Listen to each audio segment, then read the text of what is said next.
Hi! Welcome to அர்ணம். இன்னைக்கு நம்ப மீஷோல நடந்த ஒரு இன்சிடென்ட் தாங்க பார்க்க போறோம். இந்த குர்த்தி வந்து டபுள் எக்ஸ்எல். இது ஒரு RTO returned order. Customer accept பண்ணாம விட்டுட்டாங்கன்னா, நம்மளுக்கு கொண்டு வந்து குடுத்துருவாங்க. ஸோ இந்த மாரி சேம் குர்த்தி சைஸ் எக்ஸ்எல். இத வந்து ஆகஸ்ட் 18த் ஒரு டெலிவரி பண்ணோம்.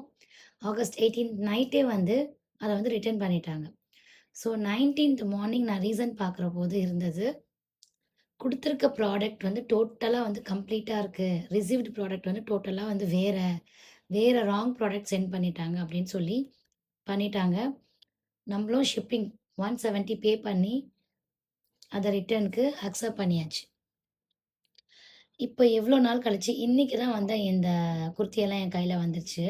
அதுல இந்த ஆர்டிஓ ரிட்டர்னோட அந்த குர்த்தி வரும்போது, எனக்கு வந்த குர்த்தி என்னன்னு பார்த்தீங்கன்னா,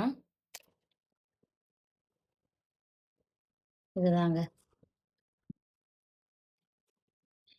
ஃபுல் யூஸ்ட், சென்டர்ட், சோப் எல்லாமே ஸ்மெல் இருக்கு. Totally rubbish kurti.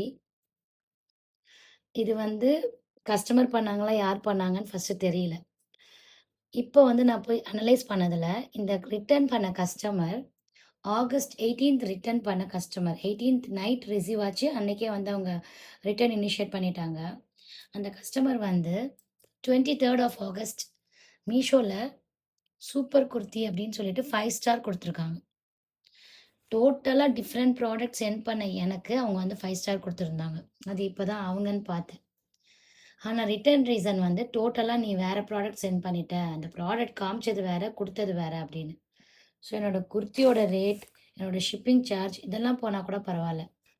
பட் இந்த மாரி கஸ்டமர்ஸ் கிட்ட இருந்து இந்த மாரி நடக்குது. ஸோ செல்லர்ஸ்க்குமே நெறைய பிரச்சனை இருக்குங்க. கஸ்டமர்ஸ்க்கு மட்டும் இல்ல. செல்லர்ஸ்க்கும் இந்த மாரி நெறைய பிரச்சனை இருக்கு. ஸோ இந்த குர்த்திக்கும், இந்த குர்த்திக்கும் எப்படி நீங்களே பாருங்க.